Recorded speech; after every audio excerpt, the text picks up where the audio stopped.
Hey Otaku, wanna hear a joke? Well, I don't know, Dino. It's been months, but what the heck? What do you get when a company actually sits down and decides to make an actual quality set of films that'll stand the test of time, and are great films as they are, and aren't some fad-chasing generic slog that'll be dated in 2 years?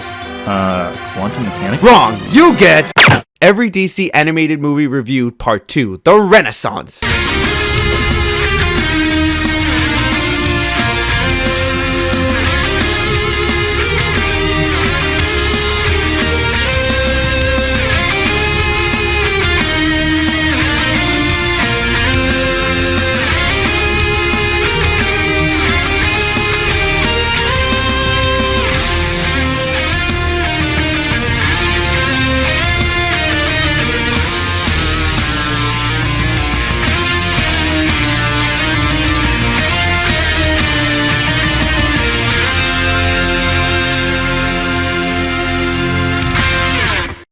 Coming up next is the renaissance of the DC animated movies, and to start things right, we have Justice League, The New Frontier. Based off the comic series of the same name, this version of the Justice League takes place during the 50s, so McCarthyism was in full swing. I bet you anything he would have thought Superman was a communist. I mean, he has the red cape, obvious communist. Oh wait, we'll get to that later. Anyway, the art and animation, I'm gonna be honest, they're terrible. I get what they're trying to do, to mimic the comic book's art style. That's not to say the comic's art style was bad. It was trying to recreate the golden age of comics, but the difference here is that the comics art style looks great because of all the details added onto each page and character, and how it almost looks like a painting. Here it looks really generic, and in motion it looks awkward. So that must mean the movie's terrible, right? Well no, what it lacks in the aesthetic department, it makes up in the story, themes, and writing. A wise man did once say, needs animation where Ryan could save your ass financially. We have a bit of a Cold War undertone throughout the film, and how the world's leaders react to the existence of superheroes, and as stated previously, they didn't take kindly to them. The main story though is a mystery revolving around this center cult, and the film mainly focuses on the Martian Manhunter, and the rest of the League are running around. Martian is an outsider of our world, so he gets to experience the world, and from what he sees, it's not the best, but he's always hopeful, and that's what I really like about the Martian. He really comes off as a wise old man, even though he's an outsider. But Jesus Christ, is his human form really cheesy. To get back to the center, this is where the comic book absurdity kicks in. There's this ancient tale of this strange being not liking what humans have become, so it sends dinosaurs to get rid of the humans, and then we finally see what the center is, and it's some cacophony of Lovecraftian horror and Jurassic Park smashed together into this ball thing. It's weird, and it roars as it shoots lasers, but we get this motivational speech from Superman. We face a threat big enough to wipe us off the earth, and still we bicker about a mask or a uniform. My best friend is lying upstairs right now. She would have given her life for this country, and I could hardly look her in the eye. America was founded on the notion that a person should be free to follow his or her destiny. But we can't do that if we're living in fear of our own government. We need to reclaim this country for free men and women everywhere. And everyone joins forces a la Watchmen style due to the speech, and they defeat the abomination and proceed to celebrate. The film ends with a speech from JFK, and overall this film is very patriotic and compelling. A great way to start off the Renaissance. The art style is terrible and animation is very bad, but it makes up for it with a fascinating story and real-world subtext. As usual, I'd highly recommend it. It too is a damn good film. Up next is an anthology of Batman tales made by separate anime studios. That's right, it's Batman Gotham Knight. Not to be confused with Batman Gotham Knights, the video game coming out. It's Knights with an S. This is Gotham Knight, singular. Game looks pretty cool. If you ask me, this is what truly put the DC animated films on the map and in the public zeitgeist as well. I remember it had a TV commercial. It's not the one online you can easily find. It was shorter, roughly 30 seconds, and it had the movie trailer guy, Don LaFontaine, doing voiceover, and I can't seem to find it anywhere online. So this must be an example of a movie trailer being forever banished to the Shadow Realm, otherwise known as... As stated previously, this film is an anthology, so this part's gonna be cut up into mini reviews of each short, and the first one up is... Have I got a story for you guys? The first one tells the story of these little skateboarding kids' encounter with Batman.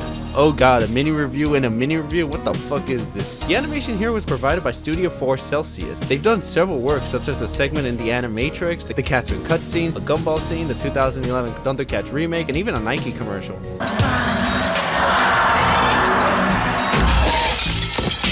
Here the art style is very unique. The characters kind of look like frogs, and their shoulders have pretty much been dissolved out of their anatomy. The first story is told by local Chad Gotchaman. so he's just skateboarding around like the usual king that he is. Then suddenly some douchebag with red eyes knocks him off his skateboard, when all of a sudden, Batman appears. But here, he's seen as a shadow-like creature. He then proceeds to kick the bad guy's ass, and then the girl tells her encounter, and in her version, he's this bat creature and with the same douchebag causing havoc with his jetpack. And in the Beanie Kids version, Batman is shown as a robot. Each child has a different look towards Batman, showing us how young and impressionable they are. But in the end, the bad guy shows up at the skate park where the kids are, and we finally encounter the real Batman.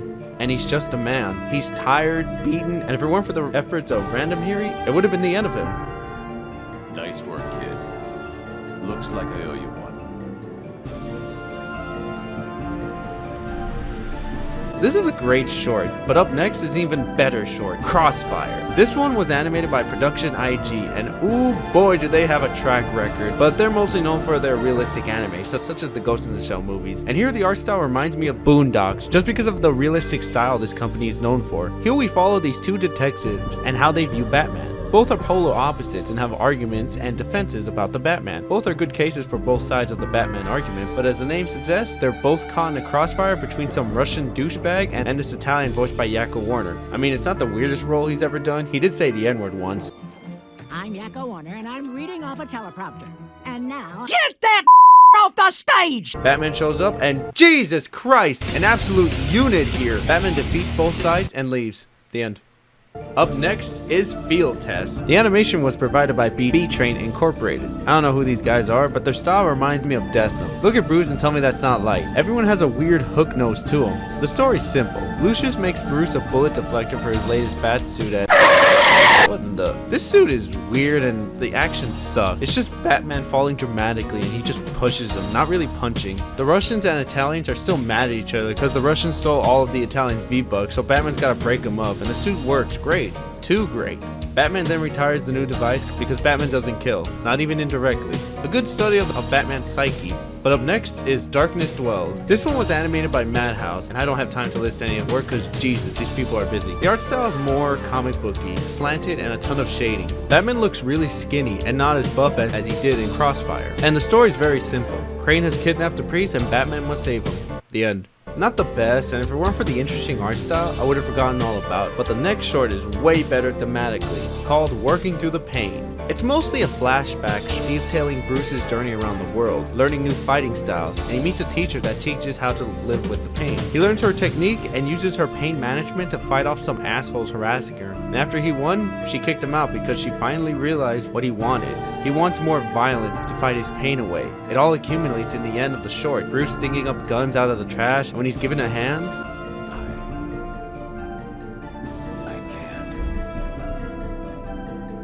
after that amazing short, we have the final one to top them all off, kinda, Deadshot. This looks extremely professional and very good, and moves smoothly as well. The animation here was provided by Dongwoo Animation, and they too have a huge track record. Batman looks traditional, but with some muscle to him, and the story is very simple. Deadshot's contracted to kill Gordon, and Batman must stop him, and that's it.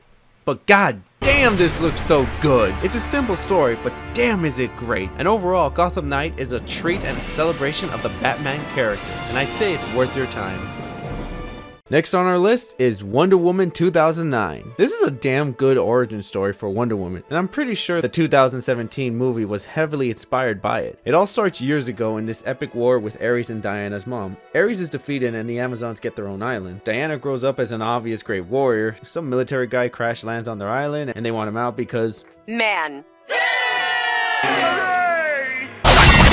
But Diana insists on going to the human world, but her mother reluctantly allows her to go as an ambassador for the Amazons. Oh, and Ares escapes, so they obviously gotta stop him. A simple plot for a simple movie. Not a bad thing, in fact it works quite well since it doesn't overload the viewer with a ton of info. The bond between Diana and Steve is believable. They're not just all lovey-dovey all the time, they sit down and have conversations, and even disagree like an actual couple. Even touch upon gender issues rather maturely without going full SJW pawnage or die cis scum style. Brave, but cutting yourselves off from the outside world was cowardly. Not to mention, stupid.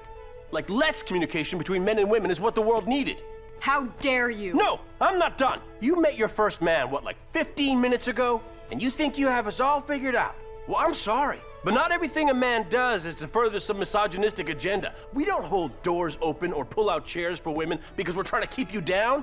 And I didn't save you because I thought you were some damsel in distress. I saved you because I care about you, Diana. And I'm not gonna abandon a friend in need, man or woman. Well, let's get back to the plot. The final battle occurs in Washington Capitol, and it's honestly pretty epic, but also ridiculous. Ares gets an upgrade after a nuke is launched, and the final battle between him and Diana commences. This looks so dumb. I love it. But again, the bad guy is defeated and Wonder Woman saves the day. The animation is pretty good for a straight-to-video movie, and the art style looks great, but the backgrounds look really dull and empty most of the time. But overall, the film is still a great watch, and another recommendation from me. In brightest day, in blackest night, no evil shall escape my sight. Let those who worships evil's might beware my power. Green Lantern's light!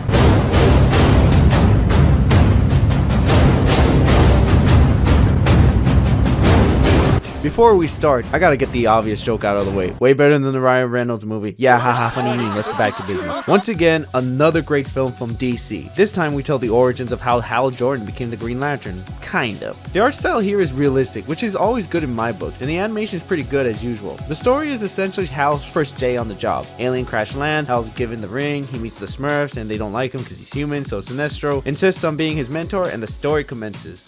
The film has a Star Wars atmosphere with its unique alien races running around and how it takes place in space. And to be fair, the film mostly focuses on Sinestro. We rarely see Hal do any action until the very end. It tells the story on how Sinestro wants to get the yellow element because he's tired of essentially being a garbage man for the scummy alien. Look at the universe the Guardians have created.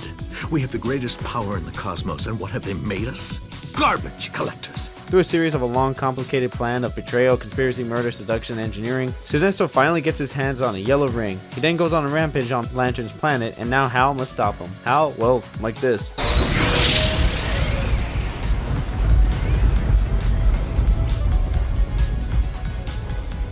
A big epic fight scene commences, and Sinestro is defeated.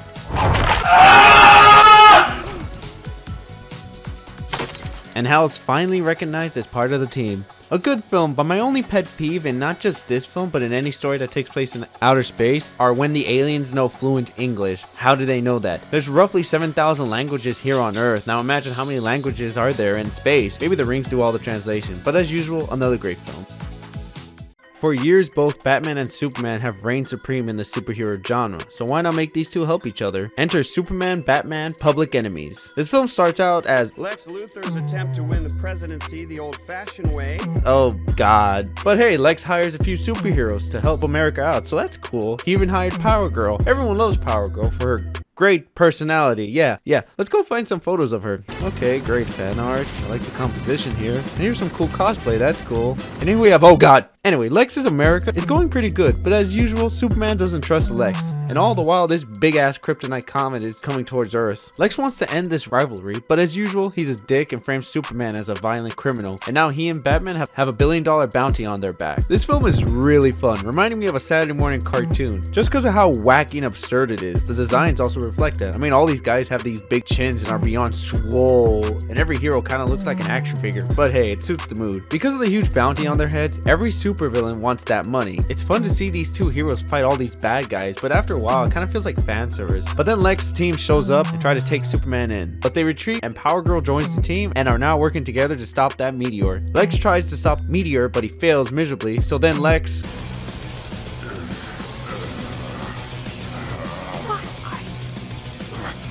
Nanomachine, son! Okay, maybe he hasn't gone full nationalistic. I mean, he's not spouting about how the weak will be It's going to scourge the Earth of millions, maybe billions of people that the planet couldn't sustain anyway. God damn it. Make America great again! Oh, and he kisses Waller. That happened. But then our heroes get the data on the comet and go to Japan to meet the Toy Man, because he's the only kid around with a giant robot. But then Lex comes in to ruin their plan, and the final battle commences, all while the comet is mere moments away from the Earth. Played college ball, you know. That's a cushy Ivy League school.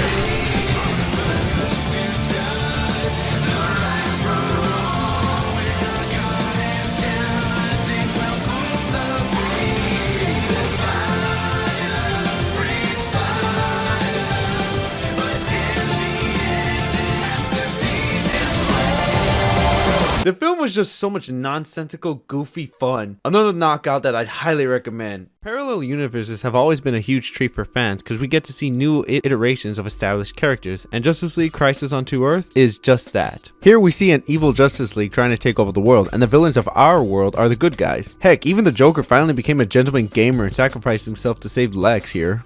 It's time to get serious, Lex. No, we can make it together. We can do this. Get your shiny bald head out of here. It's hurting my eyes. Lex barely escapes and requests an audience with the Justice League, and so he does it. Oh god. Oh, and they call me the Flash. So Lex gives our Justice League the rundown on who the baddies are, and they're called the Crime Syndicate, which makes sense since they run like a mafia. Hell, Ultraman acts like the Godfather, Superwoman is more rough and brutal compared to our Wonder Woman, and she's dating Owlman, who's way more cold and cynical compared to Batman, and I'll talk about his pessimism later on. But for now, the Crime Syndicate take a huge gut punch from the Justice League, but sadly the president just lets Ultraman go cause he's scared. The president here is Deathstroke, who has a very outspoken daughter towards this Crime Syndicate, and she forms a relationship with Martian Manhunter, and it's honestly pretty cute if you ask me. The animation's pretty darn good. It has some elements of Bruce Timm style, but they add a little more detail onto the characters. And to go back to Owlboy here, this guy is cold. Colder than Antarctica. At least there's life there. This guy doesn't care about life at all. This guy makes a bomb that'll stereotypically blow up the world, but Owlman doesn't want that. No, he takes it up even further. Every decision we make is meaningless. Somewhere in the multiverse, there is a world I call Earth Prime. Every Earth is a variation of this one, the original. And once I destroy it, all reality will follow. He's essentially the ultimate Rick and Morty fan, nihilism at its purest. So the bomb is completed and he's off to destroy all of creation. Batman then tricks the fast bloke into fueling his dimension gun and he's off to defeat Owlman, and what follows is not a fight but an intellectual argument. With every choice we make, we literally create a world. History branches in two, creating one Earth, where we made the choice, and a second, where we didn't. You can't be sure of that. Anything... You know better. Man is a cancer, and I've chosen to cut out the disease. You're talking about killing everyone who ever lived, who ever will live. Sure, both are grumpy bastards who see the bad in everyone, but at least Batman does everything he can to give people a second chance and sees the value of life, while Owlman doesn't care, and his final line reflects that.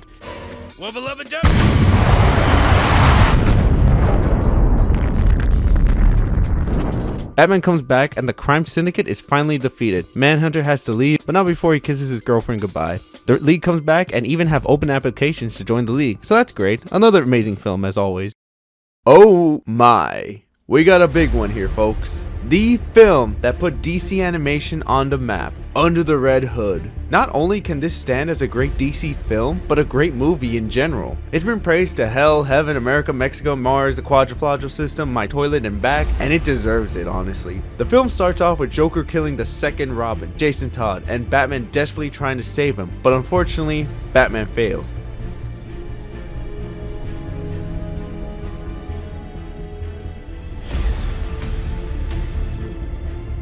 And this right here sets the perfect tone throughout the whole film. Failure. It's a word that many people don't like, but it's part of life. And this film confronts Batman on not only his greatest failure, but his flaw as well. Keep this in mind, and we'll come back to it later. Years pass and this new fellow with the red hood shows up and takes control of the criminal underworld immediately, and this pisses off Black Mask.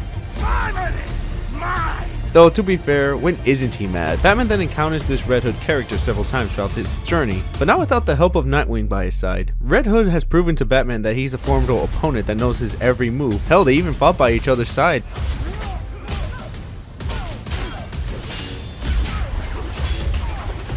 And in case it isn't obvious, Red Hood is Jason Todd. Wow, that was freaking epic. And it's the perfect duality of Batman. Batman representing justice while Jason representing pure raw vengeance. Jason keeps pushing Black Mask over and over, using up all his resources to the point in which he calls in the madness himself, the Joker. Here the Joker is voiced by John DiMaggio, who's done a ton of voice work and reeks of alcohol. John gave the Joker a more sophisticated insanity towards him. I wore that number, it was classy. More flashy maitre d' than motorcycle feathers. Oh, these kids today. So goddamn good, adding more value to this film. And we ain't done yet. Black Mask is then betrayed by the Joker, and Red Hood finally shows up for his revenge on the Joker. But then Batman comes along to stop Red Hood, and it all crescendos to this moment, a scene that'll go down in film history. No! God almighty! No. It'd be too damned easy. All I've ever wanted to do is kill him.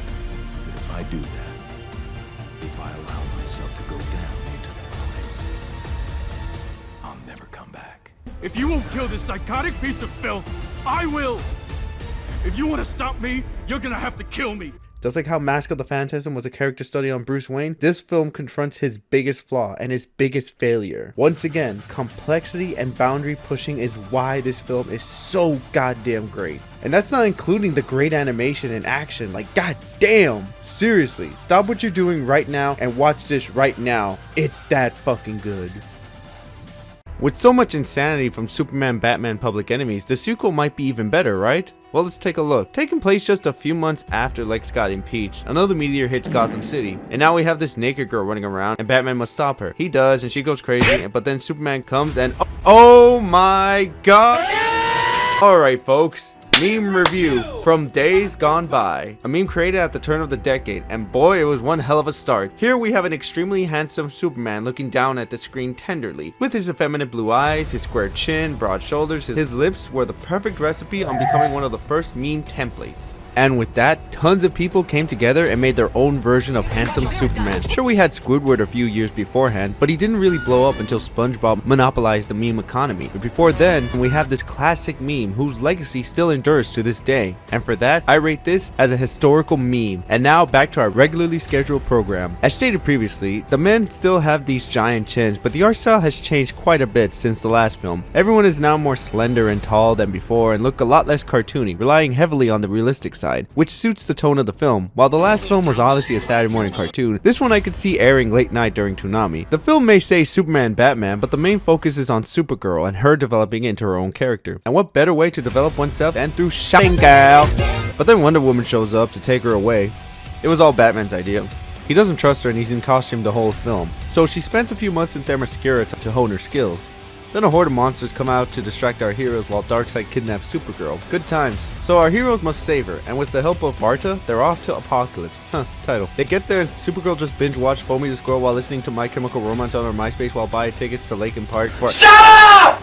Who cares? Here's some cool fight scenes. Supergirl wants independence and beats up Superman. Batman then leverages Darkseid's planet to save Supergirl.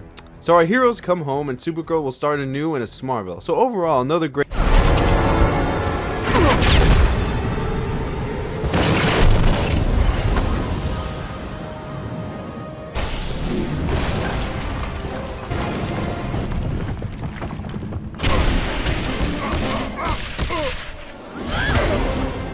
Okay, with that epic fight aside, Supergirl then gets her uniform and somehow no one looks up her skirt, and everyone's happy. Another good film. Superman has always been this monolith of strength and endurance, but what happens when you take away his powers and show his mortality?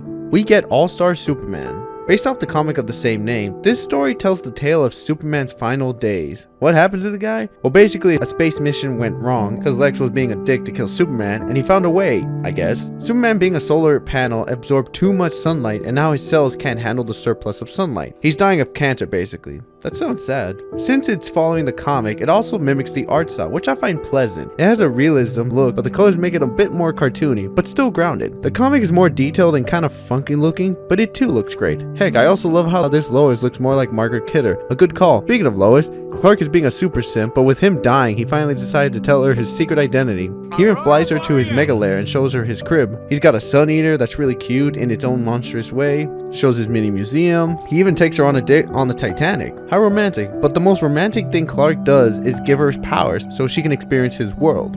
It's a really beautiful moment that we get to see Superman so human and living his last moments with the love of his life. But then these chuds come in and Superman must face his challenges ahead. He must answer the unanswerable question, arm wrestle the chuds, interview Lex, which is a really good scene, showcasing Lex's narcissism and hubris, but then a giant monster comes out and Clark must fight it ever so subtly. He must restore his city to normal size, show kindness to two douchebags that invaded his world while he was gone, fight some rogue sun, and finally face Lex for the final time. Lex somehow was able to recreate Superman's potion and is now all powerful, and Clark must face him while he's dying. But then Lex finally understands Superman. Are you okay? Better than okay. I can see the entire electromagnetic spectrum. The fundamental forces are yoked by consciousness. Everything's connected. Give it back! I saw everything! I saw how to save the world.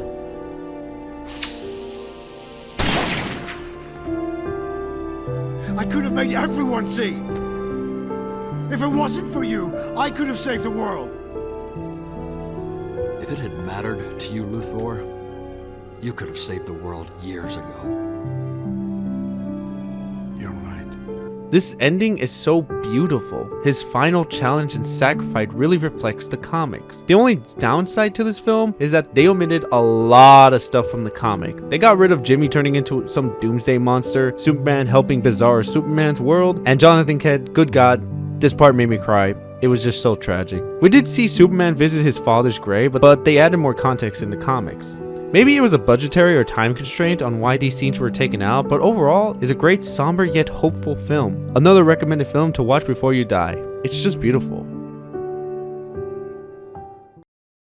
With the success of Batman Gotham Knight, I guess they decided to do another anthology, but this time with the Green Lantern Corps, cause why not I guess. The difference between Emerald Knights and Gotham Knights are pretty obvious. Gotham Knight had 6 different studios and none of them were connected, but Emerald Knight's art style is the same for every story, and there's an ongoing story behind each mini story. So yeah, the main story that holds the whole movie together is that this black hole douchebag is gonna destroy the universe, and the Green Lantern must stop his evil reign. But while that's happening, Hal decides to tell the elf cutie about the first Green Lantern. The first Green Lantern didn't really use their rings to their full potential, mainly just using them as lasers and nothing more. But if it wasn't for the imagination of Arthur, who was a bookworm, the Lanterns would have never used their will to their fullest. So remember kids, read a book. After that story, we get to hear Kilowog's time at boot camp with Deegan. Sergeant Deegan to you, Poozer! Sorry, Sergeant Deegan. Deegan is obviously the drill sergeant, so of course he's a hard ass, but he's the hard ass that'll take a bullet for his comrades. A grumpy yet venerable man who fights till his last breath, and then some. He may have died, but he died a hero's death. A good strong bastard of a man. Up next is the story of Purple Girl. Look folks, I don't remember their names, I just simp for any cartoon girl. Her story is more of a family issue. She's sent off to deal with her family's war crimes and beats up her siblings and must face her dad. Her dad went mental after the ring was denied from him and instead given to her daughter. So he commits war crimes to get his daughter's attention. They then fight and it's pretty cool and sad at the same time. The daughter obviously wins, but not before he commits seppuku due to his shame, and then she leaves. It's really sad, but after that tragedy, the main story comes back and the Lanterns are all crowding around this evil son. And then we learn about Mogo. But before we learn about Mogo, we learn about this warlord who thinks he's the best, but is then told about Mogo, the best Green Lantern in all the galaxy. So General Butt Naked obviously runs to fight this legend and lands on this planet and spends a good year running around the whole island to find Mogo. And he did everything, run around for months howling like a monkey, scanned every millimeter of the planet. Hell, he even bombed the whole planet and still nothing. Oh, Mogo's the planet. But where does Mogo even have the ring? Is it in the core or on a tree? Where is it? After that wild goose chase, the plot comes back and Hal and the cutie gotta fight some demons coming from the sun. After that little detour, we see some red demon terrorizing a town and this one Green Lantern is at 1% on his lantern's battery. He almost died, but then Sinestro comes in and saves his ass and gives him a boost. They capture the red demon and start debating if destiny exists or not. But once the red demon is sent back to prison, he foretold an evil premonition that Sinestro will betray the Lanterns. He brushes him off, but let's be honest, he will cause he's a sanctimonious prick. But anyway, we gotta go back to the main plot. So this antimatter monster finally manifests, is on a rampage to destroy the universe cause it owes him $10. But then the elf cutie comes up with an idea. The only way to destroy antimatter is with matter. All we have to do is hit him with something of equal or greater mass. And everyone, including Mogo, uses a ring to push their planet to destroy the douchebag. Overall, another great anthology story with a good main plot. Check it out, folks. We all know Batman's career and what he's been doing for years, but do any of us know what Batman's first year was like? Well, Batman Year 1 tells that story. The art style seriously looks like Scooby-Doo, it's the dotted eyes, but the Scooby-Doo movies have always been well animated, so that's a plus. It all starts off with Bruce coming back to Gotham and Gordon being hired by the GCPD and witnessing the corruption within the police department, so basically an average Tuesday for the LAPD. Another character story on not just one, but 2 vital characters in the Batman mythos, Bruce and Gordon. Here we see Bruce at his most vulnerable, since he doesn't have that much experience fighting crime, so he's gonna be clumsy, while Gordon is this stoic, grumpy, tired, yet persistent cop who'll do everything he can to do the right thing, but it's hard when you're surrounded by corruption. Take the main commissioner, this fat old bastard who's in cahoots with the crime lords of Gotham and is voiced by that old guy from Up. No, seriously. In 30 years, that boy will be the president of the United States. And he'll still be a fucking idiot. Gordon tries everything to be a good cop, but unfortunately good people don't last that long in this scummy town.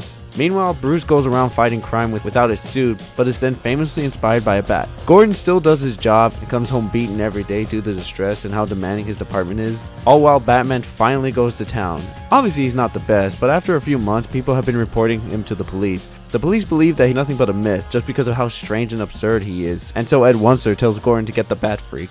Gordon becomes even more grumpy, having more responsibilities, what with this Batman running around, but they corner him in this house and it's pretty damn intense. But with Bruce backed into a corner, he had to use his own bat signal and do this.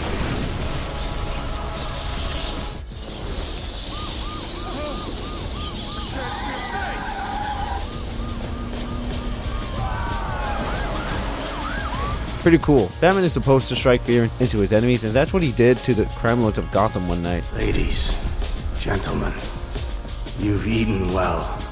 You've eaten Gotham's wealth, its spirit, but your feast is nearly over. From this moment on, none of you are safe. Meanwhile, Selina finally becomes Catwoman because Batman's running around fighting crime, so she too goes after the crime lords. After a misunderstanding, the crime lords believe that Catwoman's working for Batman and that's somehow tied to Gordon, so Ed Boy here decides to do the most scummiest thing he knows, kidnap his baby. Drop the gun, Lieutenant. Go to your office. Wait for our call. But Bruce comes along and saves his son. You must be wearing armor under that jacket. Something like that. You know, I'm practically blind without my glasses. My only issue is that the scope isn't huge, but this is Bruce and Gordon simply stretching themselves before their real careers begin, so it can be excused, but again, another great film in this lineup. Throughout our childhood, the Justice League have always been portrayed and been these pillars of strength. Sure, they may take a few blows to the face, but nothing that majorly crippling. But how do you make gods bleed? Well, Justice League Doom answers that question. The art style is alright, but it's a premonition for things to come. The designs though look really boring. There's not that much detail onto them, and oh god, what did they do to Cyborg? He looks awful, just basic bitch in that voice. I am helping. Batman thought your robbery spree was being done with some kind of extra-dimensional tech. You ain't Cyborg. Oh, besides that travesty, what's going on here? Well, it all starts out normally. Some royal flush gang is stealing gems and the Justice League put an end to their thievery. A simple beginning, but it's only the beginning. Batman gets his butt kicked and is bossed around by Alfred for once. You're not going to let me go to work. That is correct, Master Bruce. Not until you've had proper medical attention, fine, food, and a minimum of 8 hours bed rest. Let's just get this over with. I made chicken soup. You can eat while you brood, and I'll put in your stitches myself. It will be delightful, I'm sure. I think he lost. But then this douchebag comes out of nowhere and hacks Batman's computer, and then we cut to the League's rivals where they bicker up among us. But then the Hall of Doom emerges, and inside is not Jeff running the show, no, but Vandal Savage. He tells them he has obvious big plans for the future and he needs the Justice League out of his way. So he tells the goons how to defeat the League and they're off to destroy them once and for all. These schemes were all made to prey on our hero's weakness, Bruce's humanities, Wonder Woman's determinations, Hal's will, Martian being tricked into drinking magnesium, Flash's speed being used against him a la Speed style, and Superman's goodwill being used against him as well with a hint of kryptonite. An interesting character analysis on all of our heroes, seeing what it'll take to defeat the League. But who's responsible for this plan? Well, Batman is. He devised it all as a contingency in the event anyone in the League were to go rogue, but he didn't take into Cyborg, so Cyborg's the real hero here. He's the first one to disable Cheetah's virus and save Wonder Woman, which then led her to saving Martian Manhunter, but then Batman tells Flash to vibrate inside an iceberg to drop the bomb off, and the League got together to perform surgery onto a grape, and then an alien. While all this happens, Savage tells the Hall that he's gonna destroy the world to return everyone back to Monkey. But how? Solar flares. But then the League comes in and kicks ass, and it's a pretty cool fight scene. The League then save the world once again. Savage is thrown in jail for life, even though he'll outlive everyone. Batman's about to leave, but then comes back and Cyborg joins the big dogs. Another fantastic film. I vaguely remember watching this film years back at a friend's house, and while I didn't remember much, I do remember liking the film a lot. And rewatching it again years later, I can see why. Up next is Superman vs. the Elite.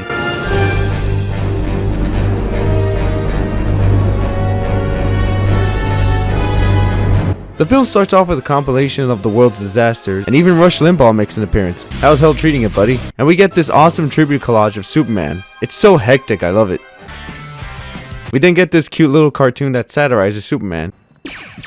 Easy as penis! Didn't I tell you? Die. Blast him! Caught a couple of big fish, Superman. And without a Pussy! Maybe this time they'll learn that drugs and alcohol is good. Wow, okay. That's, wow. We didn't get to the real meat of the film, and I really love this art style. It's a bit more cartoony than usual, and I always enjoy a bit of an exaggeration, and Superman here looks exactly like Stan Smith. No joke. Wait a minute. Could Stan Smith be related to Superman? I mean, both are patriotic, have huge chins, and both have gone back in time. Here's proof.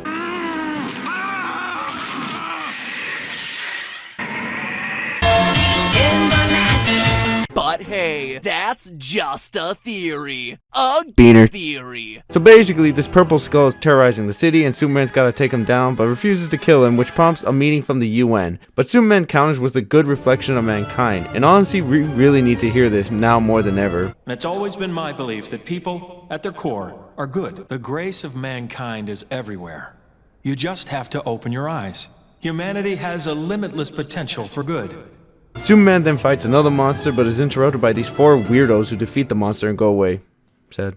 Then Clark writes a 50,000 word news article about said monster attack and gets a promotion, all while Lois gets a tip in England about these super weirdos. I really like this version of Lois, where she's accustomed to the madness and knows that Clark is Superman, and the relationship is cute as always. And once again, they decided to model Lois off Kidder, and again, a great homage to the OG Superman films. So who are these new kids around the block? Well, we got Manchester Black, a British man whose power is to be British, but his powers are more telekinetic. The tank unit is cold cut, and he's a fucking tank, goddamn. The Asian guy is a magician, and a pretty powerful one too. And the lizard lady is Merengue, and for some reason she has the hots for Superman. But anyway, Superman decides to befriend the elite because both agree on being heroes, but at some point the worldviews begin to clash. Remember Superman's speech earlier? Well, the elites are more anarchists. They believe that certain people need to be taken care of once and for all. And then it becomes a philosophical argument on who's right. But the thing is, both are right, to an extent. People at their most fundamental form are good, but good isn't perfect. But there are certain people who can be labeled as evil or malicious without a shadow of a doubt, and they'll never change no matter how many opportunities they get. But we always have to strive to become better than we were before. But again, there are certain people who will never change, and it's a vicious cycle with no clear answer. And it really shows the faults of Superman's argument after Purple Skull breaks out of prison and kills everyone he sees once again. And so the elites just kill him to end his madness, and public opinion shifts towards the elite, and now Superman is at a crossroads. The elite are now running the show, and now Superman must decide if whether he should kill him or not. This fight is the amalgamation of their previous arguments come to life. Why does the moon always get so abused? Then Superman snaps. Jesus Christ, he's pissed. How does it feel to be deconstructed? Let me show you, you self-righteous hypocrite!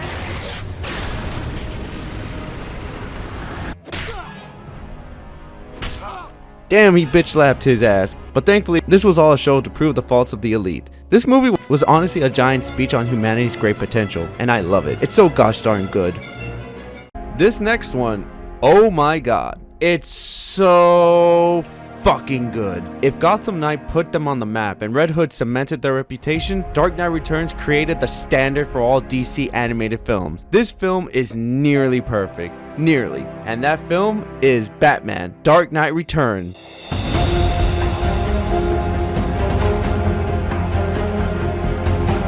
Let's start off from the beginning. Bruce has retired from the Cowl, and now him and Gordon are Boomer Supremes, and they are swole. Jesus, making Chad look like a bitch. Besides that point, this film is heavily based off the comic of the same name, and it is a phenomenal adaptation. They kept the same art style, but they made it look great and smooth. But back to the plot. The timing setting is around the 80s, and crime in Gotham has worsened over the years, to the point in which it makes Detroit look like La Jolla. And Bruce has a massive panic attack and relapses into being Batman, and he does it in the most epic way he can.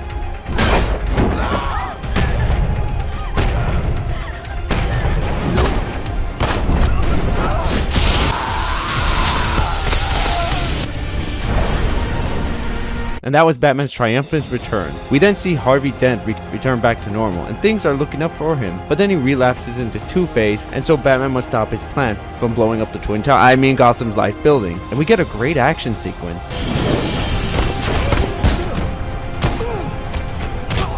But then Batman finally captures Two-Face and unmasks him, and then...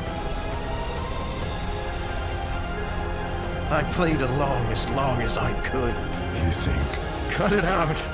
Just look at me and have your laugh. Get it over with. At least both sides match now, right? All the while, we get Velma being inspired by Batman to become the new Robin. And we also have these mutant people running amok around Gotham. And that right there is the main plot for the first part of this film. The mutants have been terrorizing Gotham for years, but with Batman's return, the people of Gotham are finally seeing hope in their dirt pile of a city. And even Girl Robin's getting the hang of this vigilante gig. But the Pink King has declared war onto Gotham because he can, and so Batman comes in this fucking tank and neutralizes the mutant army and prepares to face the Pink King.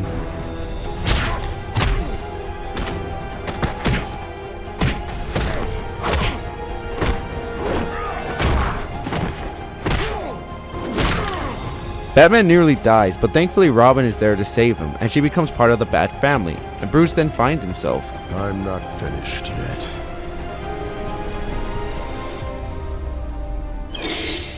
You're never finished with me. The mutants are locked until the mayor. Oh my god, there's only two types of male bodies here. You're either swole or thick. But the mayor decides to negotiate a deal with the Pig King, and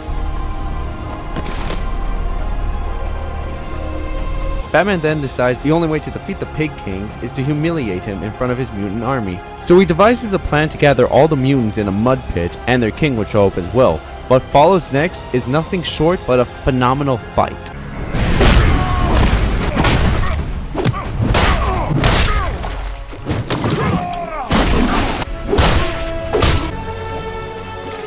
And the mutants abandon the Pig King and become... We are the sons of Batman, and Gotham's criminals are about to enter hell. That was Johnny Test, by the way.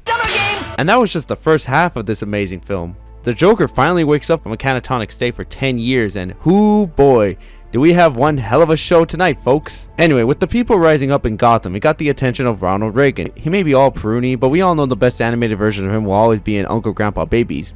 I'm pooping my pants. I know the words to that song. So Reagan tells Superman to calm Batman down. So he pays him a visit, but Superman's first appearance is just so imposing, and that's not including this patriotic shot. Anyway, Clark tells Bruce to stop being Batman because Reagan doesn't like Batman. Bruce, being a stubborn bastard, doesn't listen to Clark and even foreshadows their fight. Clark is then sent to Cuba because the Cuban Missile Crisis is in full swing, and with the return of the Joker, he somehow convinced his Steven Universe doctor to appear on a late-night talk show. How'd they say yes is beyond me, but I have to talk about this scene, because this scene was the main foundation behind the finale of Joaquin Phoenix's Joker. The finale was essentially a love letter to this moment. The Joker being on stage, and all that tension it had could all be traced to this moment. Joaquin didn't gas the audience though, but it's the fact that this scene created a historical moment in film history is why this scene is so great, and it just keeps building up from there. With Joker's massacre being broadcast to the public, Batman has had enough of Joker's madness and finally snaps.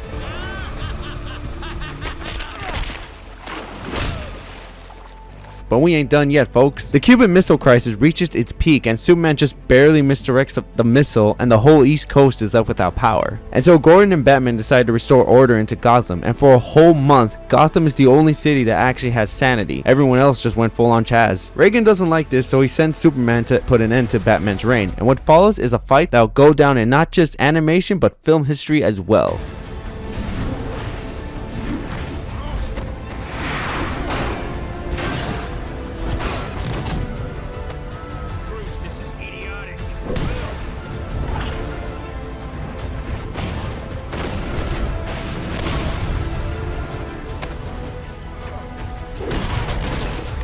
This film is just so goddamn compelling, with so many great stories and subtext within it, and oh yeah, it ain't done yet. So basically Batman set off the Nightfall Protocol, and it's really sad.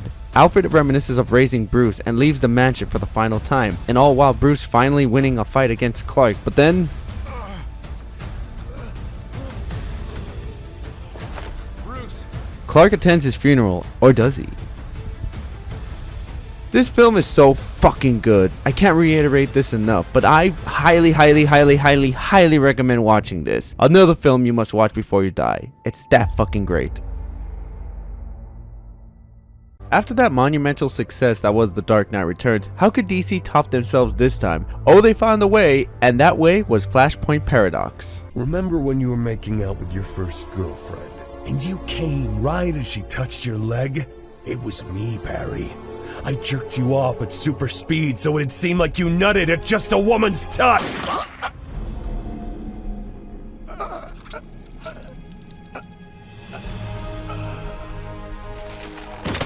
You're gay. This film is another compelling story simply because it's an alternative version of the Justice League, but I'm getting ahead of myself. Let's start from the beginning. So some douchebags are destroying Barry's museum just because they feel like it, and so Flash comes and puts a stop to him. And right off the bat, this animation and action is so fucking great. The animation was provided by 4C, who animated that Frog People segment in Gotham Knight. But here, they really improved on their art style, putting a lot of emphasis on detail and shading, and I'm really digging this art style. But anyway, while fighting said douchebag, he gets trapped and we meet the fastest bastard who's responsible for shrinking Lola Bunny's breasts, Professor Zoom. This guy's a fucking asshole, and he knows it and loves it and decides to blow up his goons, Flash museums, Flash, and the whole city. You know, stereotypical villain stuff. But then the Justice League arrive and put an end to Zoom's bombs. And so the day is saved, and that's the end of the review. Bye. Yeah, not really, but afterwards, Flash reminisces of his mom and decides to go back in time and save her. And little did Barry know that that decision will forever alter history as he knew it. Barry wakes up and everything is slightly different, but Barry's mom is back, and he couldn't be any more happier. But he also lost his girlfriend, the Justice League never happened, the Amazons and Atlanteans are at each other's throats and are gonna start World War V. Confused, Barry goes to Wayne Manor to see Bruce, but meets Thomas Wayne's Batman, and he's an old, tired, grumpy, gun-toting, drinking-killing piece of shit. But what happened? Where did everything go wrong? Well, a lot went wrong. For one, Kal-El landed in Metropolis instead of a cornfield where the Kents would have found him. Bruce was instead killed that night, but then Martha becomes the queen of society, and Thomas becomes Batman. And the Amazons and Atlanteans wanted to join worlds, but then Aquaman and Wonder Woman had an affair, even though it was clear as day Aquaman was a married man. And so his wife and Diana fought, and Diana killed his wife, and now it's a full-on war. All this because of an affair. Though to be fair, we've declared wars over dumber reasons. But Barry and Batman must now save the world from total annihilation, so they call upon Cyborg, who's a fucking tank, hack into a military base and get Superman on their team. But Superman is emancipated beyond belief, and what follows is sad. Superman has been reduced to a child, having been isolated from the world and being experimented on by the government. But Cyborg gives him hope. Whoa, easy there, friend. Everything's gonna be fine now. Friend? That's right. Cyborg here is your friend. I'm your friend too.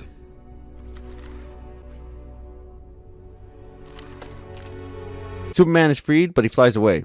Alright, dickhead. But Cyborg has found a team that can finally end this war once and for all. And so they're off to England, and what follows is war. They show just how ugly, brutal, mindless, hate-filled, violent war actually is. This is giving off Devilman Crybaby and Second Renaissance vibes. It's so gruesome. All while this chaos is going on, Flash finally encounters Zoom, but then Zoom tells him the harsh truth. Oh, Barry.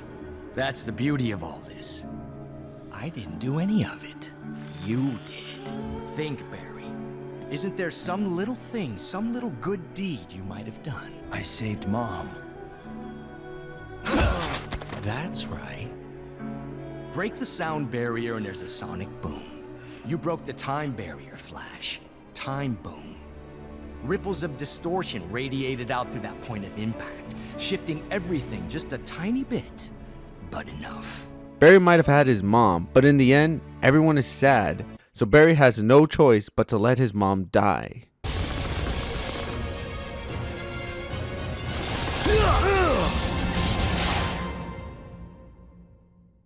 Mom, I'm so sorry.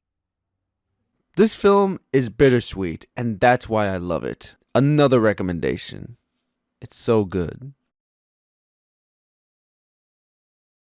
I know for the past 15 films, I've just been saying this movie good, but that's because they kept pumping so many great films one after another. Just boom, boom, boom, boom, boom. So many timeless films that'll go down in history. But what follows is the DC animated universe, and it's funky to say it kindly, but we'll get there when we get there. Anyway, this has been Dino, and have a great day, folks.